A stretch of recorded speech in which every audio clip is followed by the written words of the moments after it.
प्रभु रामचंद्र भगवान की जय। पवन सुत हनुमान की जय।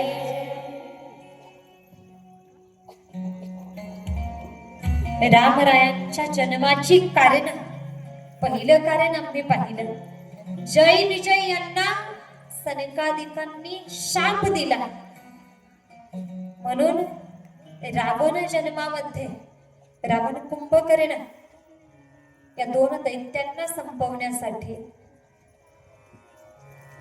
आपल्या त्या जय विजय या द्वारपालांच्या कल्याणासाठी त्या भगवंतानं अवतार घेतला राम म्हणून. हे पहिलं कारण. दुसरं कारण, शिवजी सांगतायत देवी वृंदेनं नारायणांना शाप दिला आणि त्या शापामुळे भगवंताला अवतार धारण करावा लागला.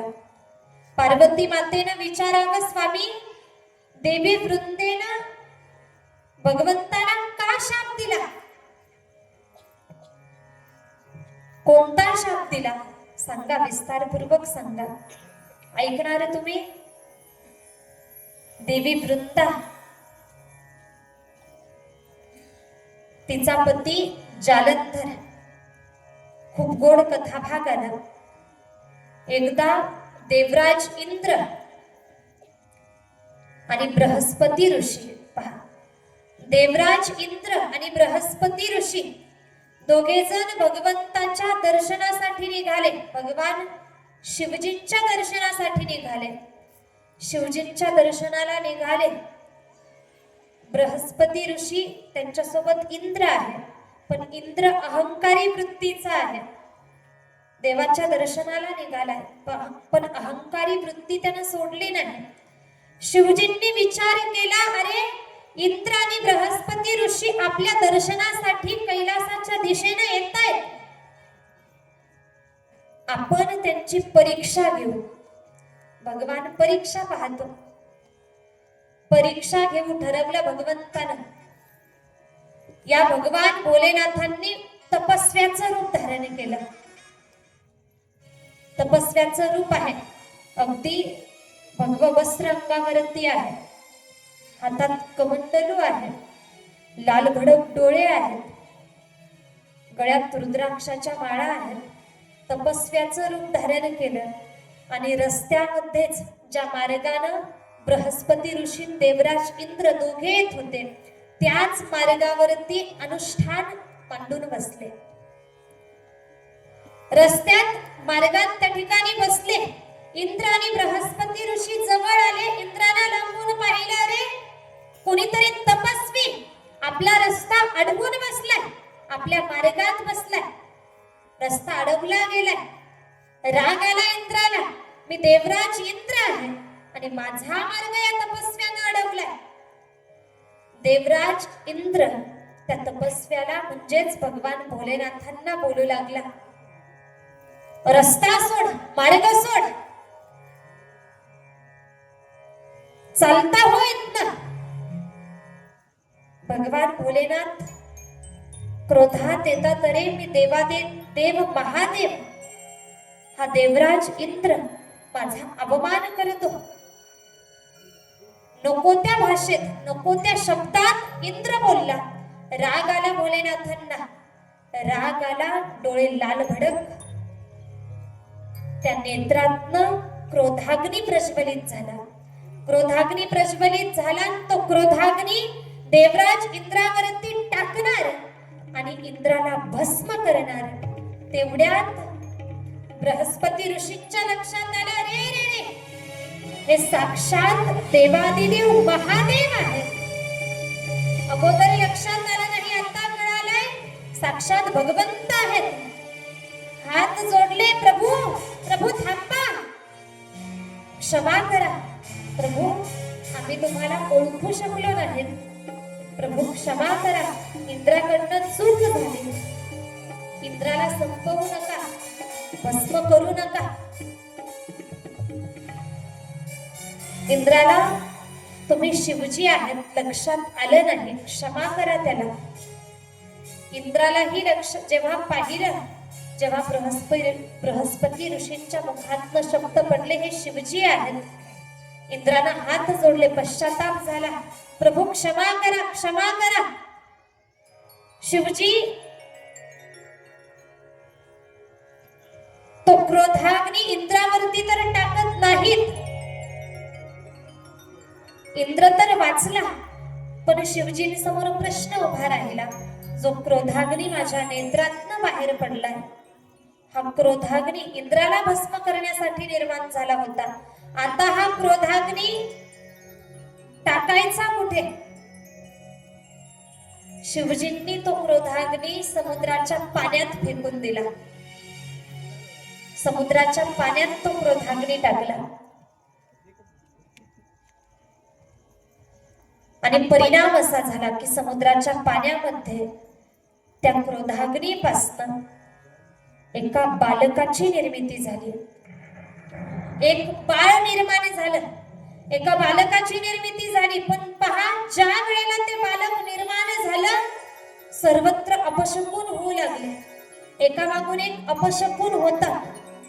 अगदी पक्षी मोठमोठ्यानं आरडतात, आक्रोश करतात. सगळीकडे कुठे ढगांची गर्जना होऊ लागते, पृथ्वीत कंप पाहू लागते, जिकडे तिकडे अस्थिरता होऊ लागते. समुद्रामध्ये मोठ्या मोठ्या लाटांची निर्मिती व्हायला लागते, भयंकर ध्वनी व्हायला लागतात. सगळे भयभीत होतात. घडतंय काय, होतंय काय, कशाचा परिणाम आहे? देवताही भयभीत होतात. ते बाळ रडू लागतं, त्याच्या रडण्यानं त्रैलोक्य थरथरू लागतं. देवता भयभीत होऊन ब्रह्मदेवांना विनंती करतात, प्रभू काय चाललंय, लक्षात येत नाहीये, भीती वाटतेय, पहा काय चाललंय ते पहा. ब्रह्माची काळजी करू नका म्हणतायत. ज्या दिशेनं बाळाच्या रडण्याचा आवाज येतोय त्या दिशेनं आले. समुद्राच्या पाण्यात ते बाळ होतं. ब्रह्माजी गेले, त्या बाळाला उचलून आपल्या मांडीवरती घेतलं आणि ब्रह्माजींना वाटलं हे बाळ रडतंय ना, त्याला आपण थोपटून शांत करू. मांडीवरती घेतलं तर त्या बाळानं ब्रह्माजीची दाढीच पकडली. दाढी पकडली, ओढायला सुरुवात केली. ब्रह्माजींनाही आता काय कळना, वेदना होऊ लागल्या. तो बालक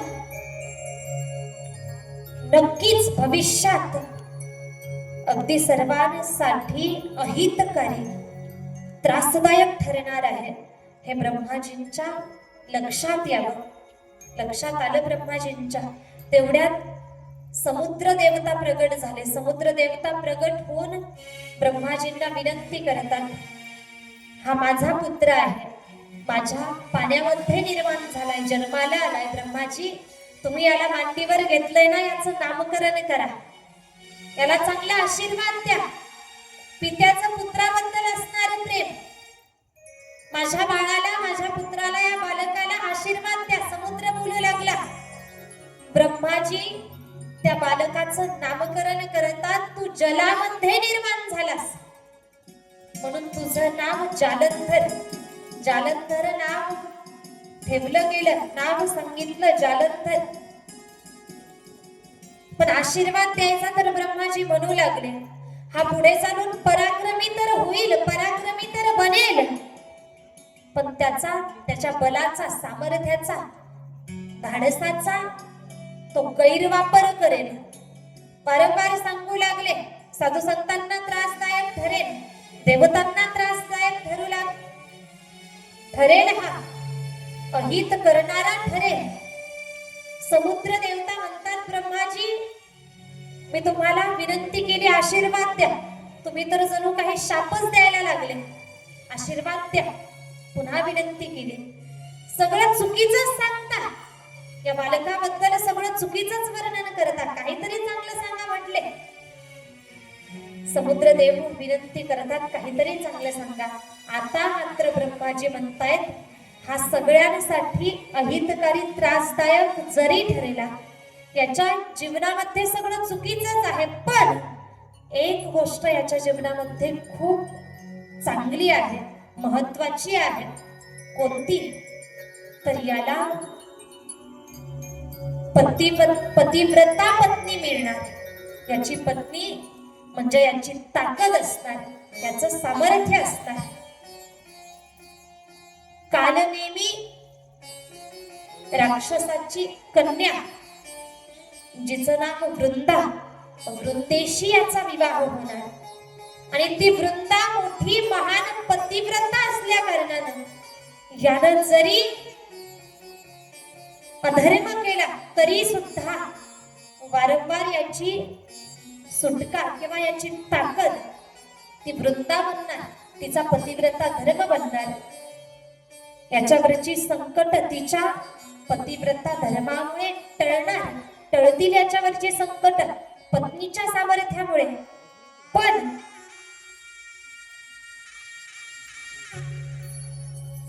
अगदी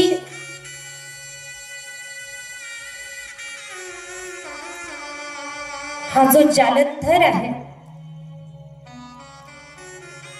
याच्या अधर्मामुळे, याच्या दुष्कर्मामुळे जेव्हा याचं कुकर्म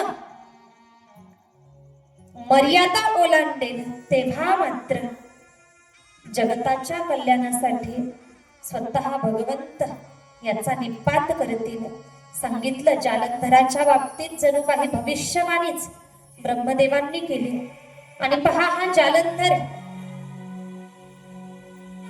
पुढे हा जालंधर पराक्रमी बनतोय, बलवान बनतोय, धैर्यवान धाडसी आहे, मोठं बल याच्याकडे आहे, सामर्थ्य आहे, त्रैलोक्य ताब्यात घ्यायचा विचार आहे। साधू संतांवरती अन्याय अत्याचार करू लागला, धर्म संपवू लागला, अधर्माची स्थापना करू लागला, नीती संपली जाऊ लागली, अनिती वाढू लागली। आणि हे असं कुठपर्यंत चालणार, कुठपर्यंत टिकणार? जालंधराच्या मनामध्ये चुकीचे विचार त्याच्या कुठपर्यंत, कोणत्या थराला जाऊन पोहोचले? भगवान विष्णूंची पत्नी लक्ष्मी माता, लक्ष्मी मातेबद्दल कुबुद्धी जालंधराच्या मनामध्ये जागृत झालीये। लक्ष्मी मातेच्या प्राप्तीसाठी जालंधर निघाला, पण लक्ष्मीने सांगितलं जालंधरा, अरे ऐक, माझ्याकडे कुबुद्धीनं पाहू नकोस, मी तुझी बहीण आहे म्हटली। लक्ष्मीची निर्मिती जलातनं, समुद्रातनं, समुद्र मंथन होताना त्यातनं जे 14 रत्न बाहेर पडले त्यातूनच एक रत्न म्हणजे माता लक्ष्मी म्हटली, तुझाही जन्म समुद्राच्या पाण्यातनं झाला आणि माझा सुद्धा जन्म समुद्राच्याच पाण्यातनं झालेला आहे। म्हटली मी तुझी बहीण आहे, बुद्धीनं माझ्याकडे पाहू नकोस। पडलं जालंधराला, क्षमा मागितली आणि आता मात्र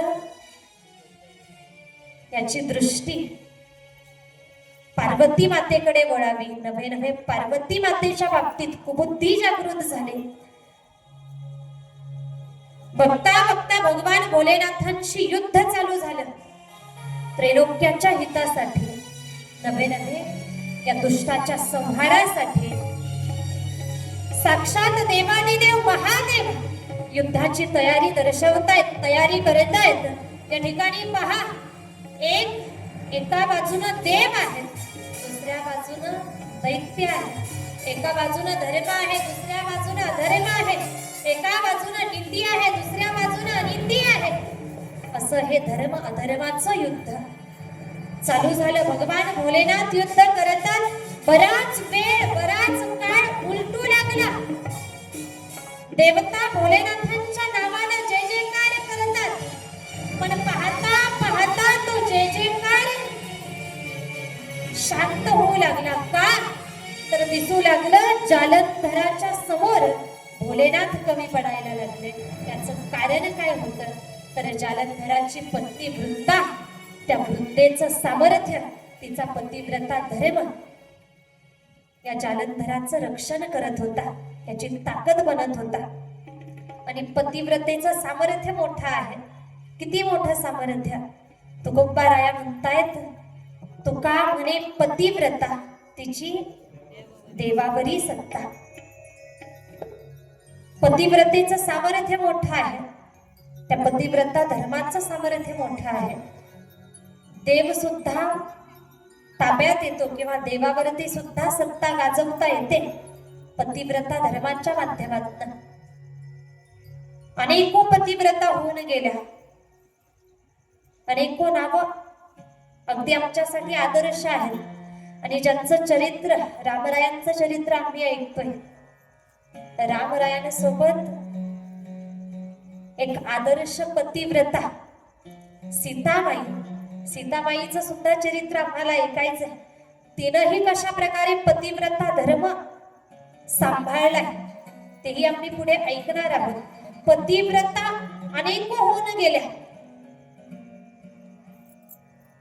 एक पतिव्रता तर अशी झाली, तुम्हा अनेकांना ज्ञात आहे. विवाह ठरेला, लक्षात आलं विवाहाच्या अगोदर माझे होणारे पती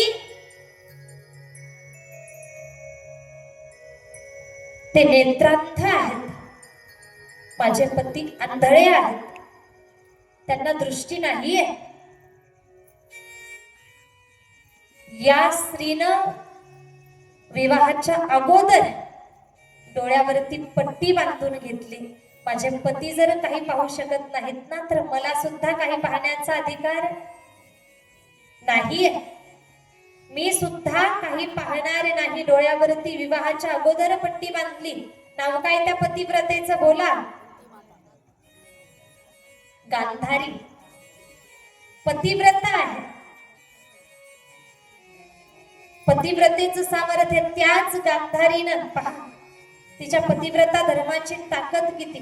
देवाला शाप दिला, तिच्या शापानं देवाच्या कुळाचा संहार, निर्वंश झाला.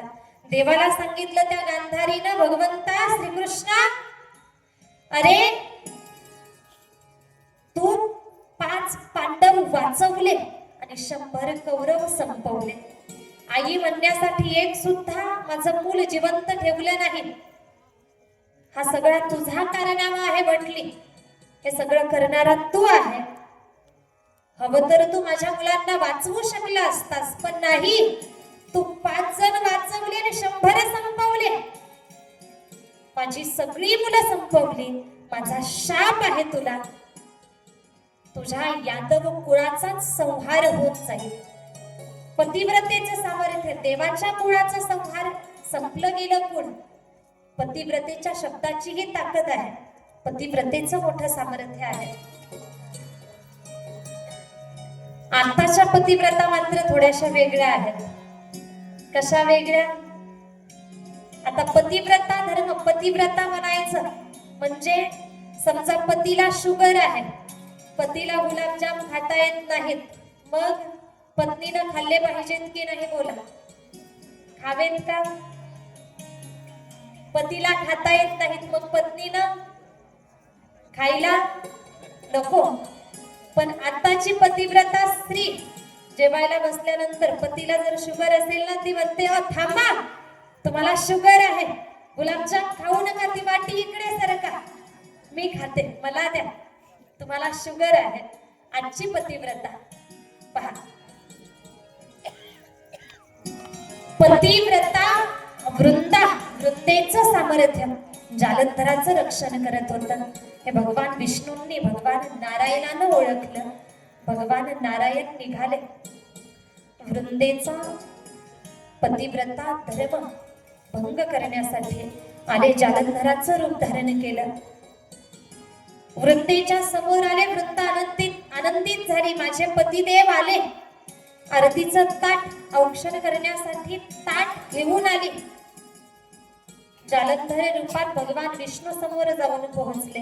वृंदेनं आपला पती समजून भगवान विष्णूंचे चरण धुतले, पूजन केलं, औक्षण केलं. आणि तेवढ्यात एक सेवक आरडत ओरडत आला, महाराणी, महाराणी, ऐका, ऐका. त्याला कसं सांगावं सुचत नव्हतं. काय झालंय? तो सांगू लागला, महाराणी ऐका, तुमचे पती, आमचे महाराज आता जिवंत नाहीत. हे जेव्हा वाक्य ऐकलं, माझे पती जिवंत नाहीत, संपले, मग माझ्या समोर जे उभे आहेत ते कोण आहे? माझ्या पतीच्या रूपात माझ्या समोर कोण आहे? हातातलं ताट खाली पडलं.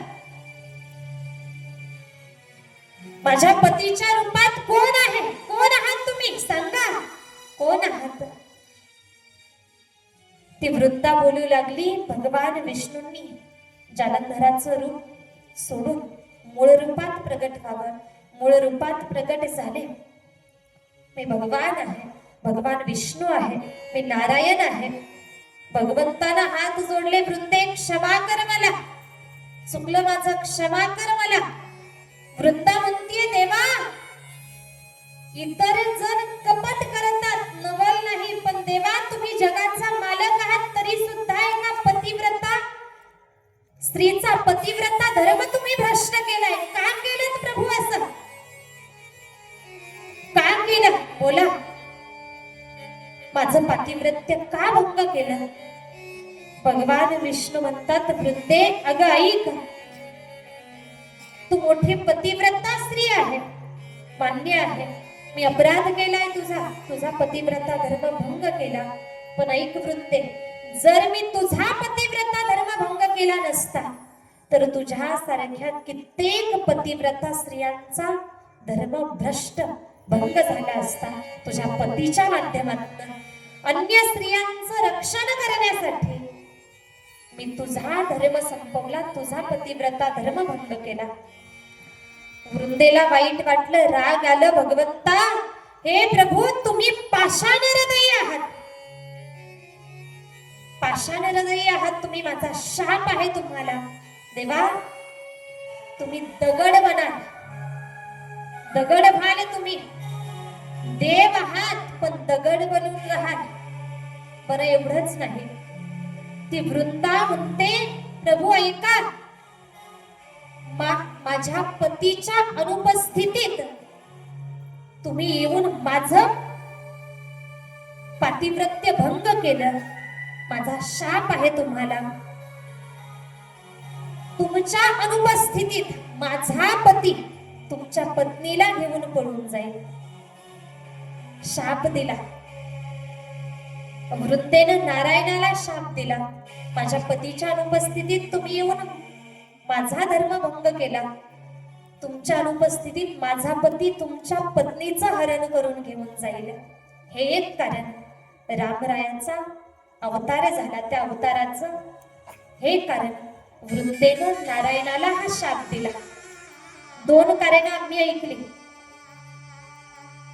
तिसरं कारण पुढे आम्हाला ऐकायचंय.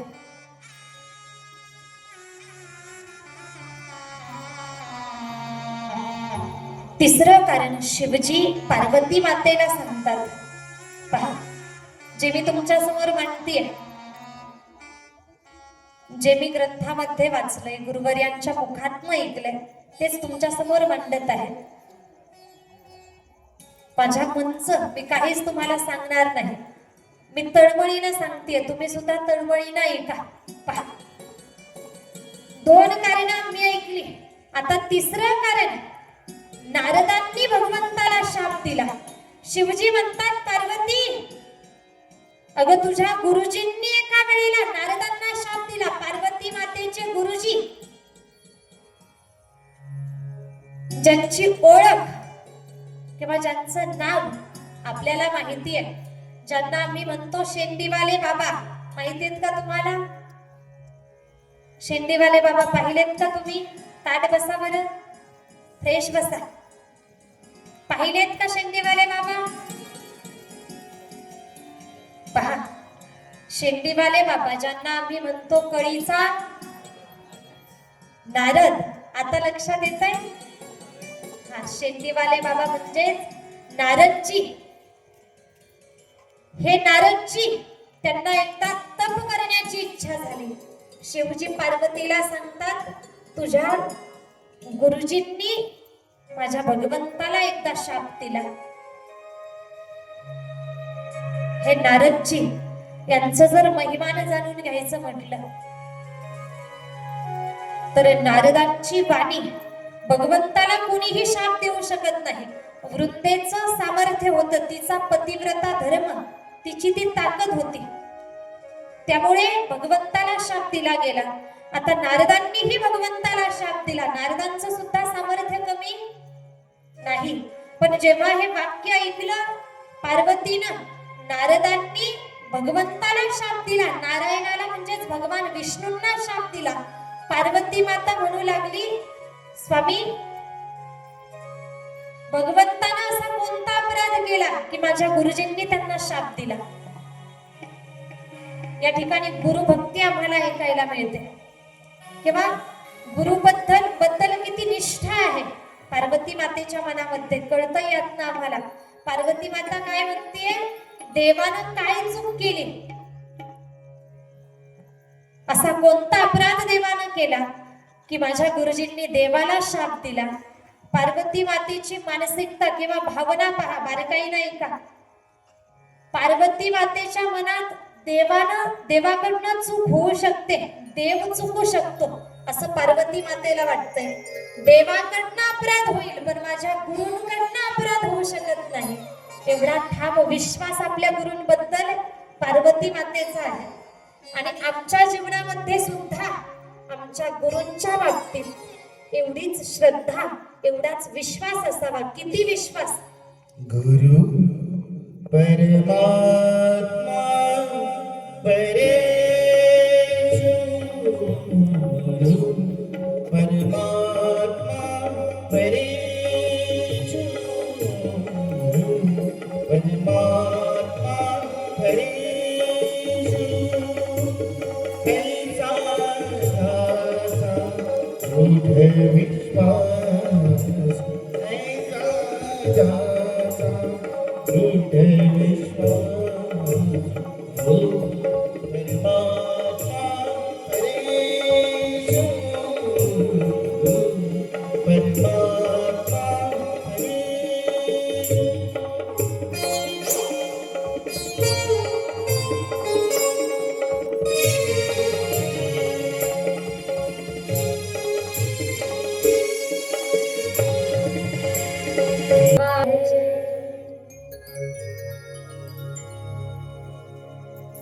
गुरु जीवनामध्ये महत्वाचे आहेत. किती महत्वाचे पहा. गुरु हा संत कुळीचा राजा, गुरु हा प्राण विसावा माझा, गुरु बिना दिवसा वागणारी वेळ, गुरु हा सुखाचा सागर, गुरु हा प्रेमाचा घर, गुरु हा धैर्याचा डोंगर, करा पायी करणारे.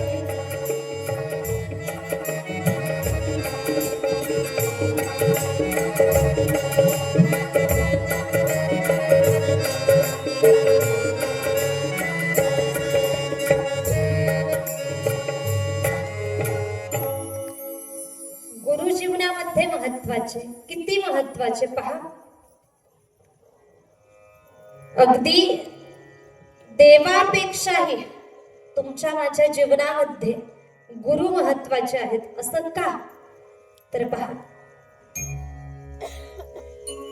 गुरूंचं सामर्थ्य देवापेक्षाही मोठं आहे. देवाच्या कृपेपेक्षाही गुरु कृपा आमच्यावरती असणं गरजेचं आहे. जर देव आमच्यावरती नाराज असेल, बारकाई नाही का, महत्वाचं आहे. देव आमच्यावरती नाराज आहे आणि गुरु आमच्यावरती प्रसन्न आहेत. देवानं ठरवलं याचं वाटोळं करायचं, याचं चुकीचं करायचं, पण गुरु प्रसन्न असल्या कारणानं, गुरु आपल्या पाठीशी असल्या कारणानं देव ठरवूनही आमचं काही बिघडवू शकत. बोला ना, माझं बोलणं कळतंय का तुम्हाला. देव आमचं काही बिघडवू शकत नाही, कारण गुरु आमच्या पाठीशी आहेत. पण या उलट जर गुरु आमच्यावरती नाराज असतील, गुरूंची अवकृपा असेल आणि देवाची कृपा असेल, गुरु नाराज असतील, देव प्रसन्न असेल, देवानं ठरवलं याचं चांगलं करायचं, तरी सुद्धा गुरुची अवकृपा असल्या कारणानं आमचं चांगलं होऊ शकत नाही. मला सांगायचंय, देवाच्या कृपेपेक्षाही गुरूंची कृपा आमच्या जीवनामध्ये जीवनामध्ये महत्वाची आहे. पहा, तुम्ही आम्ही भगवंताचे अंश आहोत. तो भगवान परमात्मा अंशांशी आहे. या अंशाला अंशांशी पर्यंत जायचंय. या जीवाला शिवाची भेट घ्यायची आहे. या जीवाला भगवंत स्वरूप व्हायचंय, शिवस्वरूप व्हायचंय. तर आम्हाला मार्ग दाखवणारे, तिथपर्यंत नेऊन पोहोचवणारे गुरु असतात.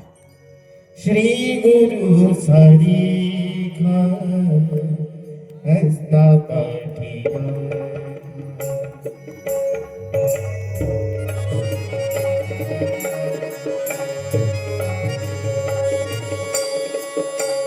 श्री गुरु सारिखा हस्ता पाठीला. श्री गुरु सारिखा हस्ता पाठीला.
टाळी वाजवा एकदा. श्री गुरु सारिखा हस्ता पाठी राखा, इतरांचा लेखा कोण करे. श्री गुरु सद्गुरु त्यांचा आशीर्वाद आमच्या सोबत असावा. गुरु कृपा आमच्यावरती असावी. गुरु कृपा आमच्या जीवनामध्ये महत्वाची आहे. गुरुनिष्ठा महत्वाची आहे. पार्वती मातेची आपल्या गुरुबद्दल किती निष्ठा आहे. तिला वाटतंय देव चुकल पण गुरु चुकणार नाहीत. शिवजींना म्हणते, देवाना अशी कोणती चूक केली की माझ्या गुरूंनी नारायणांना शाप दिला. देवानं कोणती चूक केली, कोणता अपराध केला. शिवजी सांगतात, पार्वती ऐक, सविस्तर सगळं मी तुला सांगतो. तुझे गुरुजी नारदजी, नारदांना तप करण्याची इच्छा झाली. तप करण्याची इच्छा झाली. मग हिमालय पर्वतावरती नारदजी जाऊन पोहोचले. त्या हिमालय पर्वतावरतीच त्या ठिकाणी गंगा नदी वाहते. त्या ठिकाणावरनं म्हटले. त्याच्या बाजूलाच एक अगदी शोभा संपन्न गुफा, तिथेच जवळ एक आश्रम. नारदजी त्या पर्वतावरती त्या आश्रमाच्या बाजूला तप करण्यासाठी जाऊन बसले. नारदजी तप करू लागले. नारदांचं मन एकाग्र झालं. एकाग्र मन झाले. तप करू लागले.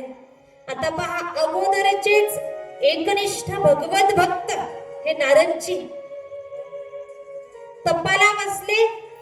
मन एकाग्र लवकर झालं, कठीण गेलं नाही.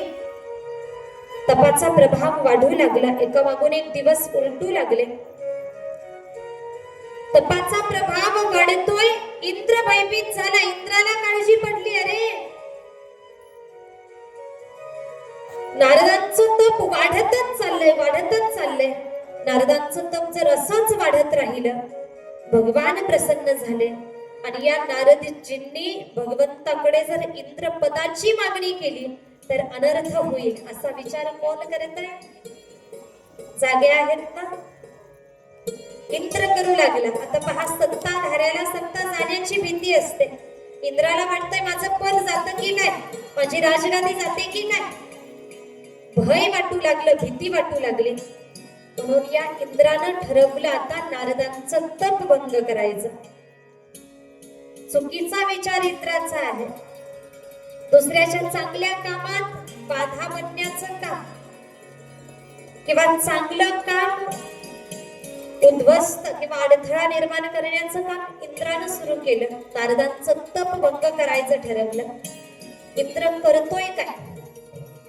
या इंद्रानं कामदेवाचं आवाहन करावं. कामदेवाचं आवाहन केलं. कामदेव प्रगट झाले, हात जोडले. राजन बोला, काय काम काढलं, काय आज्ञा आहे, कशासाठी बोलावलं सांगा. देवराज इंद्राने सांगितलं, कामदेवा तुम्हाला खूप मोठी जबाबदारी पार पाडायची आहे. जबाबदारी थोडी कठीण आहे. का कठीण आहे? नारदांचं तप तर भंग करायचंय, पण ही साधी सोपी गोष्ट नाहीये. नारदजी एकनिष्ठ भक्त आहेत. नारदजींच्या मुखात अगदी नित्य कोणाचं नाव असतं? नारायण, श्रीमंत नारायण, नारायण नारायण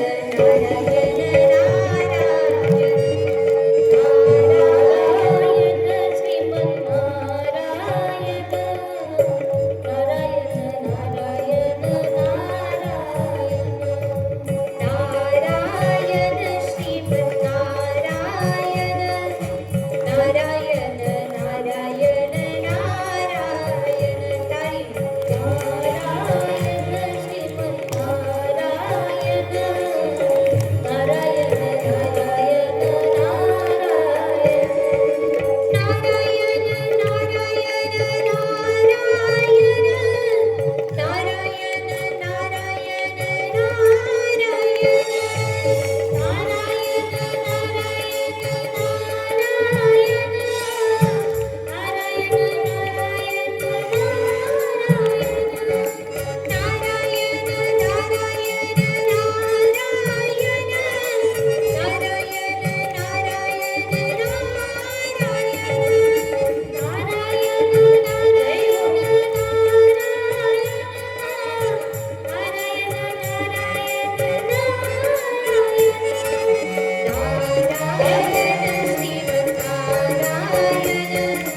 नारदजी, नारदांच्या मुखामध्ये नेहमी नारायण नाम आहे. ते नारदजी, त्यांचं चित्त विचलित करणं थोडं कठीण आहे. कामदेवा, मोठी जबाबदारी मला तुमच्यावरती टाकायची आहे. जा हिमालय पर्वतावरती जाऊन नारदांचं चित्त विचलित करा, त्यांचं तप भंग करा. कामदेव म्हटलं, एवढं सोपं साधं काम? मी लगेच जातो. कामदेव निघाले. बरं, जाताना एकटे गेले नाहीत. काही अप्सरा सोबत घेतल्या, काही गंधर्व, काही गायक वादक सोबत घेतले. कामदेवजी नारदांपर्यंत आले. नारदजी तप करत होते. कामदेवानं अप्सरांना सांगितलं नृत्य करा, गायकांना सांगितलं गोड गायन करा, वादकांना सांगितलं चांगलं वाजवा. गायक गाऊ लागले, वादक वाजवू लागले, अप्सरा नृत्य करू लागले. अप्सरा नृत्य करतात. नृत्य करून करून अप्सरांचे हातपाय सुजले, गायकांचे घसे कोरडे पडले, वादकांची बोट फुटली. पण नारदांचं चित्त काय विचलित होत नाहीये. चित्त विचलित होत नाही. राग आला कामदेवाला. कामदेव म्हणतात, अरे तुमच्याच्यानं एवढं साधं काम होईना. अप्सरा अजूनच प्रयत्न करू लागल्या. गायक वादक अजून प्रयत्न करतात. शेवटी कंटाळले सगळे. कामदेव म्हणतात, थांबा. चालते व्हा म्हटले, तुमच्याच्यानं काहीच होत नाही.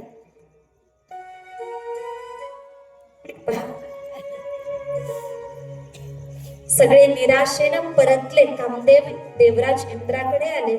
देवराज क्षमा करा, आमच्याकडनं तुमचं तुम्ही सोपवलेलं काम, ती जबाबदारी पार पाडता आली नाही.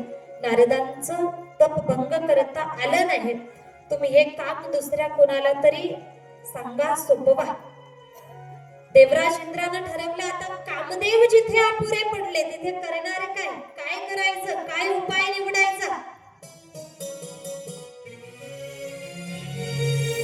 इंद्राला माहिती होतं काय आमच्यासाठी किंवा जीवासाठी 3 गोष्टी घातक आहेत. कोणत्या? एक स्तुती, दुसरी नमस्कार आणि तिसरी आहे फुलांचा हार. काय काय? स्तुती. एखाद्यानं आमची स्तुती करू द्या, आम्हाला वाटतं आमच्यासारखा दुसरा कोणीच नाही. आमच्या मनात अहंकार निर्माण होतो स्तुतीमुळे. एखाद्यानं आम्हाला हात जोडून नमस्कार केला तरी सुद्धा आम्हाला वाटतं आम्हीच श्रेष्ठ, आम्हाला नमस्कार करतात. हार. आमच्या गळ्यात एखाद्यानं हार घातला तरी अहंकाराची निर्मिती होऊ शकते. स्तुती, नमस्कार आणि फुलांचा हार या 3 गोष्टी माणसासाठी घातक आहेत. इंद्राला माहिती होतं. इंद्रानं केलं काय? हातात फुलांचा हार घेतला, पुष्पहार घेतला.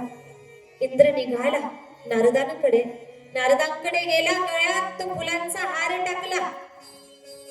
हार गळ्यात टाकला, दोन्ही हात जोडले, तोंडानं नारदांची स्तुती चालू केली. नारदजी, तुम्ही महान आहात, तुम्ही श्रेष्ठ आहात. तुमच्यासारखा श्रेष्ठ भक्त अवघ्या विश्वात नाही.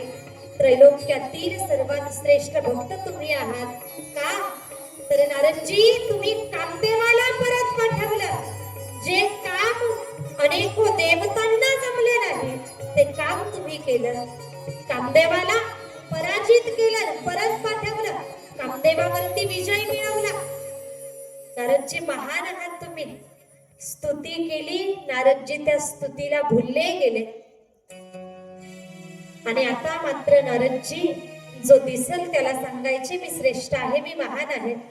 नारदजी स्वतःच्या मुखाने स्वतःची स्तुती करू लागले. जो दिसल त्याला सांगायचे.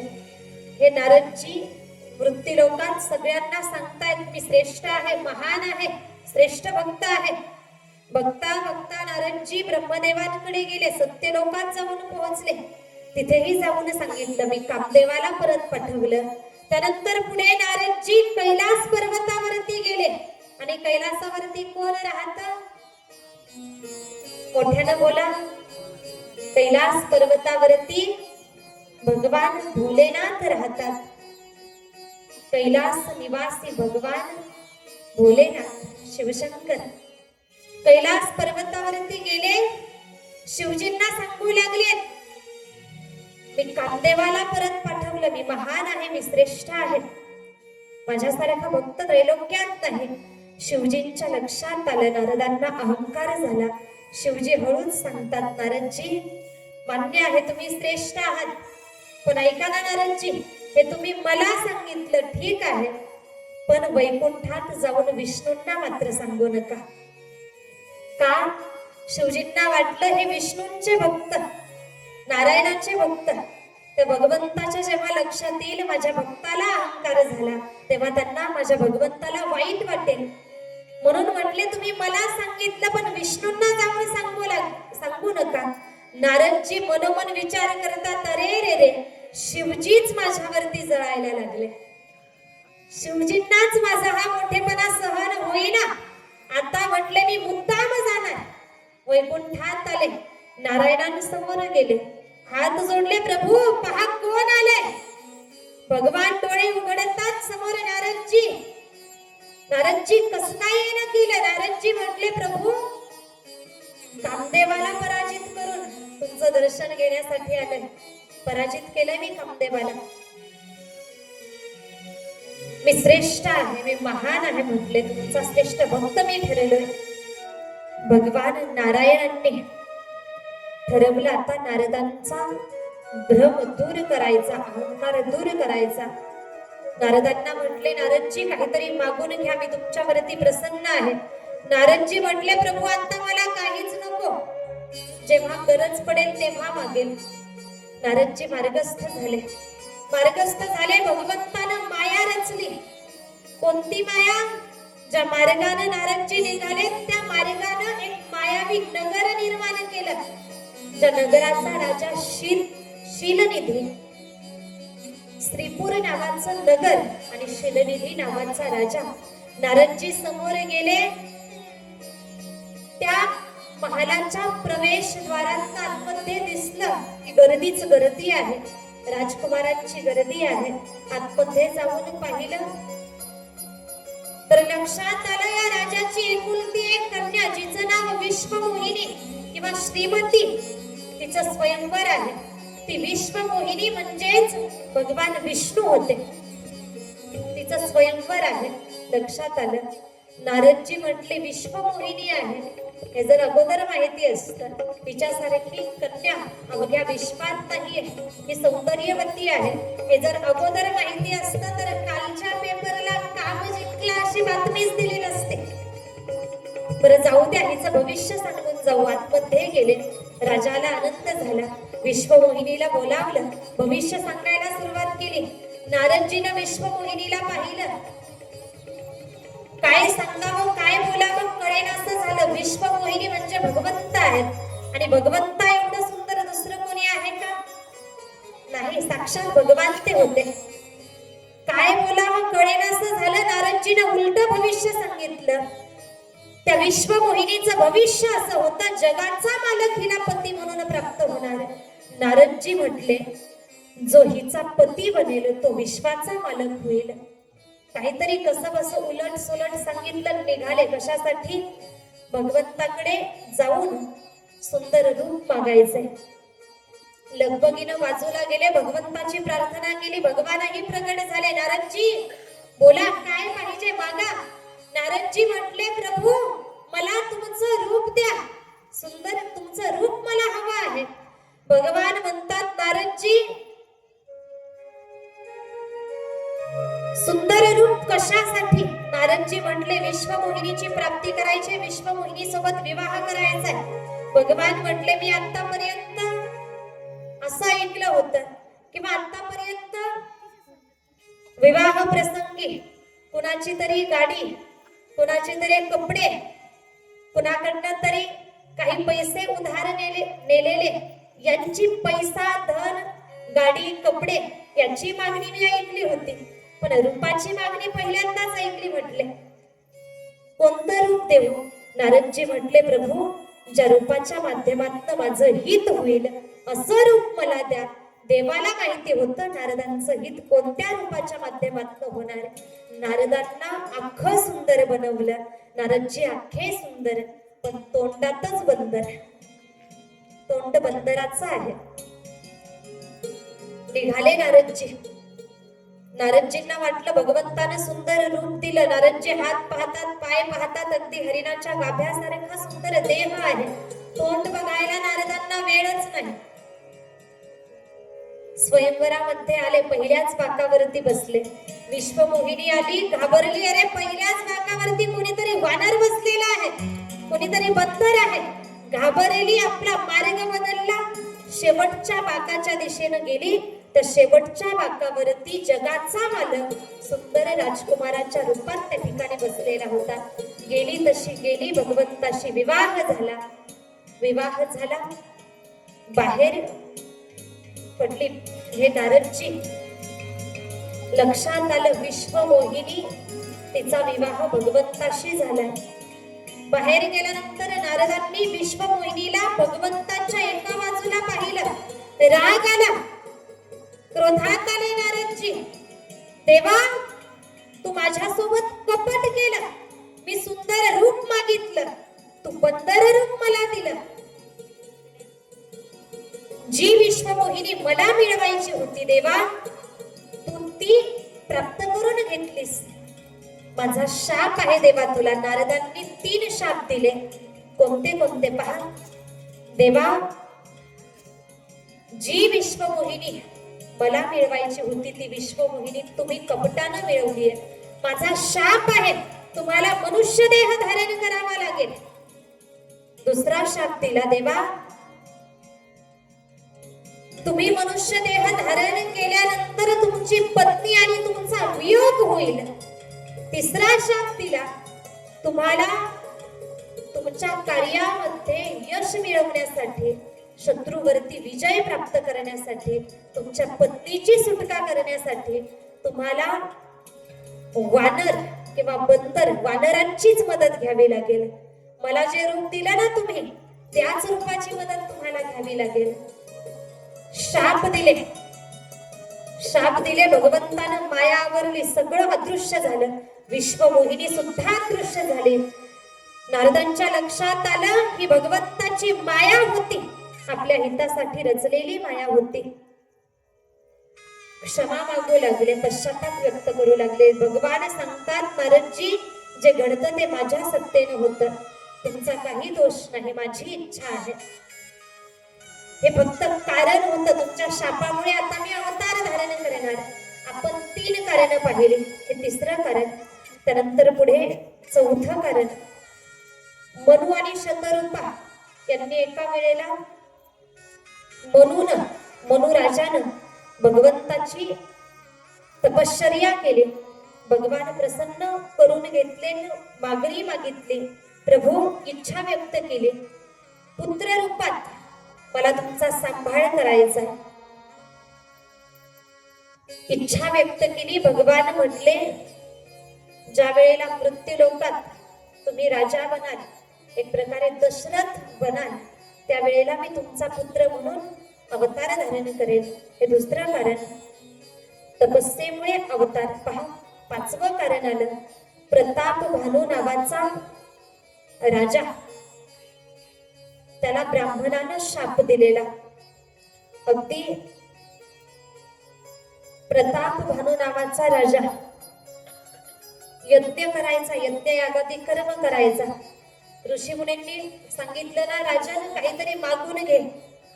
तो असं दाखवायचा की मी हे सगळं करतोय, निष्काम भावना आहे, मला काहीही नको आहे.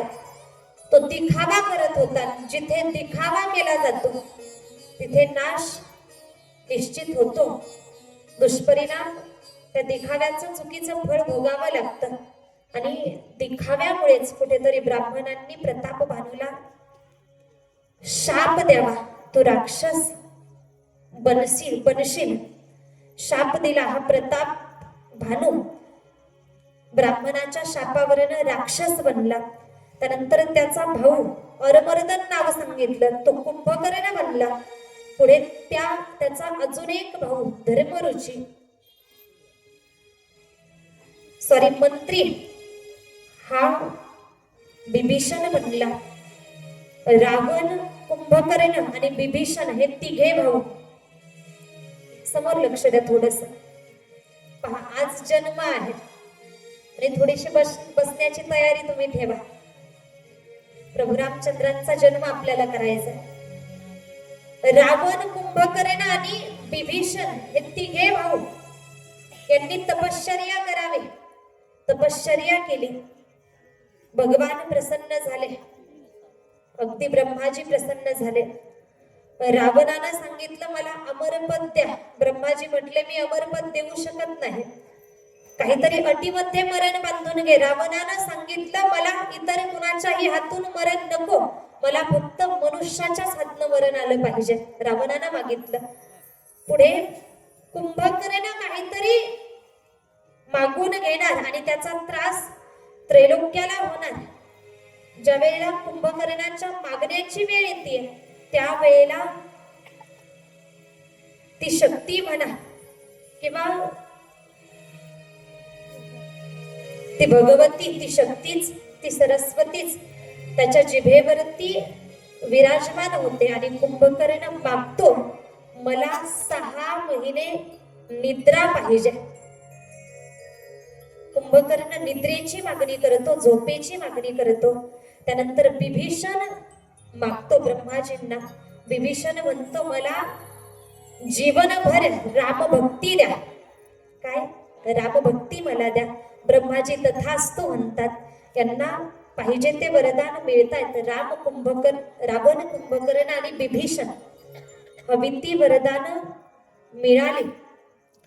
रावणाला वरदान मिळालं होतं बलवान होण्याचं. मरण आलं तर फक्त मनुष्याच्या हातनं मरण येईल, इतर कुणाच्या हातनं मरण नाही. रावणानं याचाच गैरफायदा घेतला. साधू संतांना त्रास देऊ लागला. या धरणीवरती प्रत्येक धर्म मार्गाने जगणारा व्यक्ती दुःखात त्रासात आहे. जो तो दुःखी कष्टी जीवन जगू लागला. रावण अन्याय, अत्याचार, अधर्म करतोय. आणि पहा, अधर्म, अन्याय, अत्याचार या भूमीला सहन होत नाही. बारकाई नाही का? ही भूमी, ही धरणी माता, या धरणी मातेने भगवंताचा धावा केला. प्रभू मला मोठमोठ्या पहाडांचं ओझं होत नाही, मला मोठमोठ्या वस्तूंचं ओझं होत नाही, मला इतर कशाचंही ओझं होत नाही. प्रभू मला पापाचा भार होतो, मला पापाचं ओझं होतं आणि पाप वाढलंय.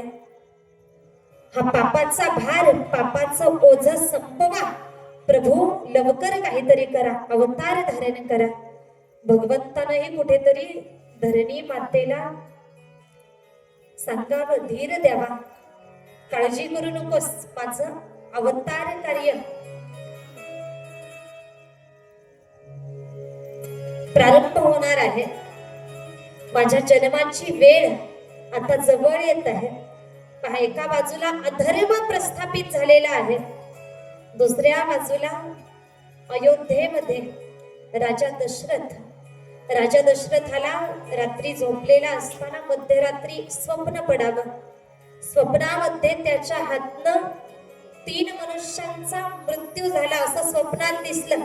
दुसऱ्या दिवशी आपल्या गुरूंना, वसिष्ठ ऋषींना त्या ठिकाणी सांगितलं. स्वप्न पडलं. वसिष्ठ ऋषींनी राजा दशरथाला सुचवलं, तू एक काम कर, वनात जा आणि 3 पशूंची हत्या कर, शिकार कर, हत्या कर. एक प्रकारे हा दोष संपून जाईल. म्हणजे मनुष्य हत्येचा दोष तुला लागणार नाही, मनुष्य हत्या घडणार नाही. म्हणून 3 श्वापद म्हणा किंवा 3 पशूंची हत्या तू कर, दोष तुझ्यावरती येणार नाही. राजा दशरथ तयारीनिशी शिकार करण्यासाठी वनात जाऊन पोहोचला. तुम्हा सर्वांना ज्ञात आहे, वनात जाऊन पोहोचला. दिवसभर शिकार शोधली पण काहीच सापडलं नाही. रात्रीची वेळ होत आली आहे, अंधार पडू लागलाय. आता मात्र राजा दशरथ पाहतोय, अचानकपणे राजा दशरथाच्या कानावरती पाण्याचा काहीतरी आवाज आला. जवळच पाणी आहे. आवाज कशाचा होता? एक बाळ, ज्याचं नाव श्रावण नावाचा बालक, मुलगा, तो आपल्या माता पित्यांची इच्छा पूर्ण करण्यासाठी निघालेला. काशीला आपल्या आई वडिलांना घेऊन चाललेला. मात्या पित्यांची कावड घेऊन निघालेला, काशीला जाण्यासाठी निघालेला. आई वडिलांना तहान लागली म्हणून पाणी नेण्यासाठी आला. हातात कमंडलू होता. पाण्याच्या जवळ आला, कमंडलू मध्ये पाणी भरू लागला. हा श्रावण बाळ पाणी भरतोय. पाणी भरत असताना जसं कमंडलू मध्ये पाणी आणि हवेचं घर्षण होऊ लागलं, डुब डुब डुब आवाज येऊ लागला. तो आवाज दशरथाच्या कानावरती जाऊन पोहोचला. दशरथाला वाटलं रे काहीतरी श्वापद, काहीतरी पशु काहीतरी आलंय, पाणी पिण्यासाठी आलंय. अंधारात सगळं काही बरंच असं काही दिसलं नाही. बाण सोडला, बाण लागला श्रावण बाळाच्या छातीवरती. छातीवरती बाण लागला. भयंकर वेदना होऊ लागली. आई आई आई म्हणून आक्रोश केला त्या बाळानं. लक्षात आलं या दशरथाच्या पशुची हत्या आपल्याकडनं झाली नाही, एका जीवाची, एका मनुष्याची हत्या झाली आहे. श्रावण बाळाकडे धाव घेतली. दशरथानं क्षमा मागितली. श्रावणा, चूक झाली माझ्याकडनं, लक्षात आलं नाही. श्रावण म्हटलं आता माझ्याकडे वेळ कमी आहे, क्षमा मागत बसू नका. माझे माता पिता बाजूला आहेत, तहान लागली आहे. हा घ्या कमंडलू, पाणी घेऊन त्यांच्याकडे जा, त्यांना पाणी द्या. मी संपलोय हे त्यांना सांगू नका. राजा दशरथ लगबगीनं कमंडलू मध्ये पाणी भरून घेऊन गेला. श्रावण बाळाच्या माता पित्यांकडे गेला, पाणी दिलं. आई वडील बोलतात, श्रावणा अरे फार वेळ लावलास तू, जास्त वेळ लावला. का लागला वेळ? दशरथ काहीच बोलला नाही, काहीच बोलत नाही. बाळ काहीच बोलत नाही. अरे श्रावणा, का काही बोलत नाहीयेस तू? नंतर वाटू लागलं अरे आपला बाळ नाहीये, कोणीतरी दुसरं आहे. कोण आहे सांगा, कोण आहे? दशरथानं सगळी घडली हकीकत सांगितली. माता पिता दुखावले, आमचं बाळ आता संपलं. श्रावण संपला. राजन, तुझ्या एका चुकीमुळे आमचा मुलगा संपला. पुत्र पुत्र करत आता आम्ही मरणार, आमचा शाप आहे. तू सुद्धा तुझ्या मुलाचं नाव घेत घेत मरशील. पुत्र पुत्र पुत्र करत करत मरशील. पुत्र वियोग तुला सहन होणार नाही, मरणाला तुला सामोरं जावं लागेल. दुःख्यंत करणारा राजा दशरथ घरी आला, महाली आला.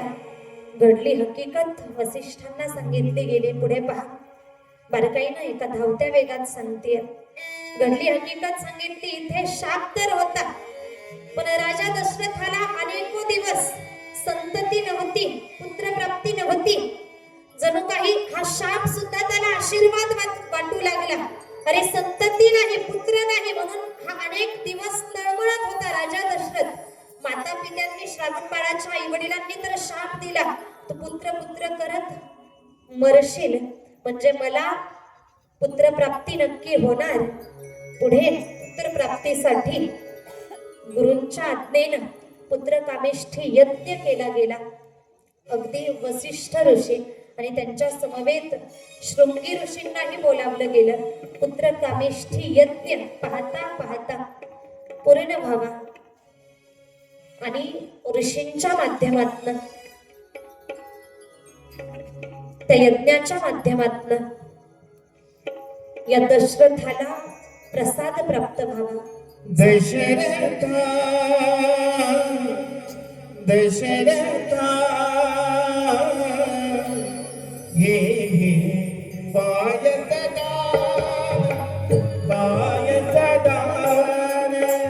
दशरथा हे पायसदान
आज्ञा म्हणूनी आलो प्रसाद घेऊनी श्री विष्णूचे आज्ञा म्हणूनी आलो प्रसाद घेऊनी प्रथम झाला तुझ्या प्रसन्न झाला तुझ्या श्री विष्णू महा दशरथा दशरथा पाय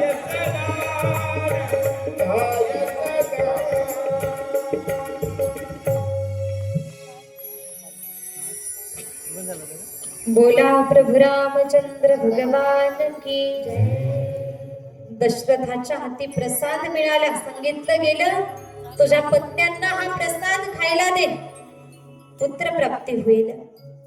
दशरथानं कौसल्यामाई, सुमित्रा आणि कैकई तिघींनाही तो प्रसाद द्यावा. तिघींनाही प्रसाद दिला, खायला सांगितला, प्रसाद खायला सांगितला. कौसल्या आणि सुमित्रा दोघींनी तर आनंदानं तो प्रसाद स्वीकारला. पण कैकई रुसली. का? सगळ्यात शेवटी मला दिला. कैकई रुसली, नाराज झाली आणि तेवढ्यात ते गोंधळलेल्या स्थितीत नाराजीमध्ये आकाशमार्गानं घार आली आणि तो प्रसाद हातातला घेऊन गेली. पिंड घारीने झडपिला, अंजनीने तो सेविला. तो पिंड, तो प्रसाद कैकईच्या हातातनं घार घेऊन गेली आणि तो अंजनीकडे घारीच्या माध्यमातून जाऊन पोहोचला. अंजनीनं तो सेवन केला. अंजनी माता म्हणजेच हनुमंतरायांची आई अंजनी मातेनं तो सेवन केला. इकडे कौशल्या आणि सुमित्रा आता दोघींकडेच तो प्रसाद आहे. कैकईचा तर घार घेऊन गेले. आता कैकई रडू लागली. मग कौशल्या आणि सुमित्रा दोघींनी आपल्यातला अर्धा थोडा प्रसाद दोघींनीही त्या कैकईला दिला आणि त्या प्रसादाच्याच किंवा त्या यज्ञाच्या फळानं, त्या प्रसादाच्या फळानं, भगवंताच्या कृपेनं, भगवंताच्या इच्छेनं 4 पुत्रांची निर्मिती, भगवंताचं प्रागटीकरण. कौसल्या मातेचा पुत्र रामजी, सुमित्रेचा पुत्र लक्ष्मणजी आणि कैकईचा पुत्र भरत आणि शत्रुघ्न. आता पहा, अनेको वक्त्यांच्या मुखातनं या ठिकाणी थोडासा बदल अनेको वेळा पाहायला मिळतो. पण मी माझ्या गुरुवर्यांच्या मुखातनं जे ऐकलंय तेच तुमच्या समोर मांडते. पहा, तिघींना प्रसाद आता मिळाला. हे 4 पुत्र प्राप्त होत आहेत. भगवंताचं प्रागटीकरण होतंय. हे 4 पुत्र ज्यांची नावं मी तुम्हाला सांगितले, पण यातले जे राघवजी आहेत, रामराया आहेत, यांचं प्रागट्य थोडस खोलवर जाऊन आम्हाला ऐकायचंय. भगवान प्रभू रामचंद्र, कौसल्यामाई गर्भवती आहे. भगवान जन्म घेणार, जन्माला येणार, तर अनेको ज्या तिथी आहेत, तिथी भगवंताला विनवणी करू लागल्या. अगदी प्रथमा म्हणू लागली, भगवान माझ्याच तिथीला प्रथमेलाच तुम्ही जन्म घ्या. त्यानंतर द्वितीया ही विनंती करते, अगदी मलाच तुम्ही धन्य करा, द्वितीयेला तुम्ही जन्म घ्या. तृतीया म्हणते, मी अक्षय तृतीया आहे, माझं तुम्ही हित करा, माझं महिमान तुम्ही वाढवा. संकष्ट चतुर्थी ही म्हणते, माझं महिमान वाढवा. पुढे ऋषी पंचमी म्हणू लागली, प्रभू माझं महत्व तुम्ही वाढवा. कपिला षष्ठी म्हणू लागली, प्रभू माझं महिमान वाढवा. पुढे रथसप्तमी म्हणू लागली, माझं महिमान वाढवा. दुर्गाष्टमी म्हणू लागली, माझं महिमान वाढवा. नवमी तिथी मात्र काही बोललीच नाही, तिनं नम्रता अंगीकारली. नवमी शांत बसली. दशमी म्हणते प्रभू मी विजयादशमी आहे, माझं महत्व तुम्ही वाढवा. पुढे एकादशी, द्वादशी, त्रयोदशी, चतुर्दशी, पौर्णिमा, अमावस्या या सगळ्या ज्या तिथ्या आहेत या विनंती करू लागल्या, आमचं महिमान तुम्ही वाढवा. नवमी तिथी मात्र काहीच बोललेली नव्हती.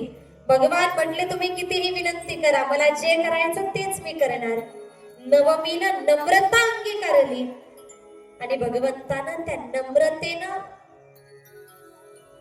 नम्रतेचं महिमान म्हणजे नवमी तिथीचं महिमान वाढवलं. नवमी तिथी मधु मास पुनीता नवमी तिथी मास पुनीता नवमी तिथी मास पुनीता सुकल कुच अभिनीत हरिप्रीता सकल कुच अभिनीत हरिप्रीता नवमी तिथी मधोमध रस्ता करा, नवमी तिथी रस्ता करा, रस्ता जान्हवीला घेऊन यायचं.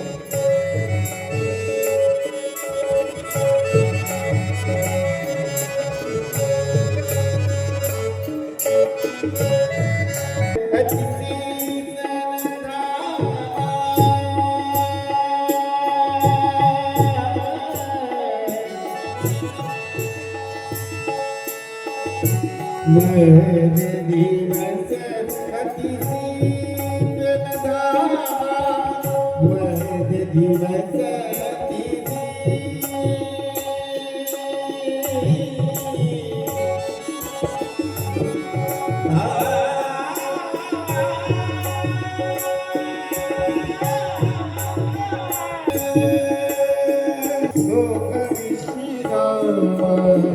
नवमी तिथी मास पुनीता नवमी तिथी मास पुनीता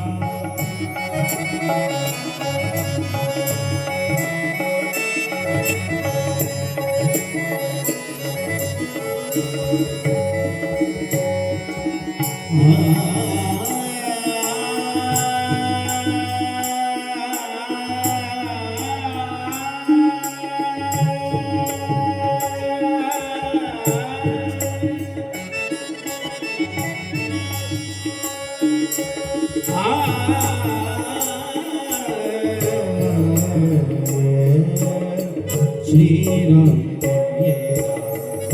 जय जय राम श्री राम जय राम श्री राम जय राम श्री राम जय राम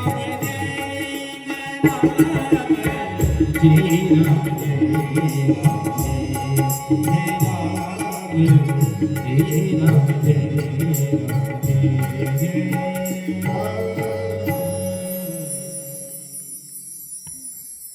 राम जन्मला ग सखे राम जन्मला.